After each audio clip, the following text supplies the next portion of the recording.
మరి నేను అడుగుతా ఉన్నా కిషన్ రెడ్డి గారు, ఇదే అసెంబ్లీలో బిల్లు పెట్టినప్పుడు 42% రిజర్వేషన్ బిల్లు పెట్టినప్పుడు మీరు ఎందుకు దీన్ని ఆపోజ్ చేయకుండా ఆమోదించిర్రు? ఆ రోజు ఒప్పుకుంటారు, ఈ రోజేమో వాళ్ళు ఇచ్చిరు కాబట్టి వాళ్ళు చేయాలంటారు. కాంగ్రెస్ పార్టీ బాధ్యత అయిపోయిందని చెప్పట్లేదు, కానీ మీ బాధ్యతను గుర్తు చేస్తా ఉన్నాం. ఇక్కడ మీకు బాధ్యత లేదా?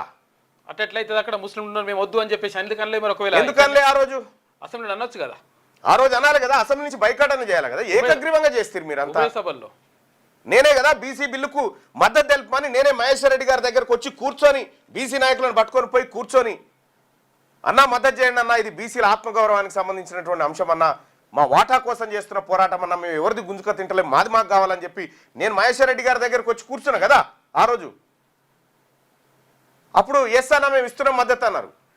పోనోళ్ళని కూడా పోయి కలిసి ఆఖరికి బీఆర్ఎస్ పార్టీ నాయకుల కేటీఆర్ దగ్గరికి, ఆ తర్వాత హరీష్ రావు గారి దగ్గరికి, వీళ్ళ దగ్గర పోయి కూడా రిక్వెస్ట్ చేసిన నేను బీసీ బిల్లు విషయంలో అందరి మద్దతు ఉండాలి, దీనికి ఎవరు విలన్లు కాకూడదు అనేటువంటి మాట చెప్పిన. ఇలా కిషన్ రెడ్డి గారు మీకు బాధ్యత లేనట్టుగా ఈడబ్ల్యూఎస్ కోటా తీసుకొచ్చింది మీరు, ఆ కోటాలో ముస్లింలను కలిపింది మీరు. మరి బీసీలలో ఉన్నటువంటి ముస్లింలు ఏం కావాలి? వాళ్ళు ఎటుపోవాలి ఆ బిడ్డలంతా? సచార్ కమిటీ నివేదిక ఏం చెప్పింది? ఈ దేశంలో దళితుల కంటే ఎక్కువగా ముస్లింలే పేదవాళ్ళుగా మిగిలిపోయినారని చెప్పింది కదా. మరి వాళ్ళు మనుషులు కాదా? వాళ్ళని ఆదుకోకూడదా మనం? వాళ్ళ బతుకులు ఏం కావాలి ఇప్పుడు? ఎస్, పక్కా పేద ముస్లింలు బీసీలలో ఉన్నారు, వాళ్ళు మా బిడ్డలే, బీసీలే, వాళ్ళకు కూడా న్యాయం దక్కాల్సిందే. వాళ్ళని మత ప్రాతిపాదికన చీల్చి వాళ్ళనికి రిజర్వేషన్ బీసీల నోట్లో మన్నిపోయాలని భారతీయ జనతా పార్టీ చూస్తే భారతీయ జనతా పార్టీకి ఈ రాష్ట్రంలో పుట్టగతులు కూడా ఉండవు.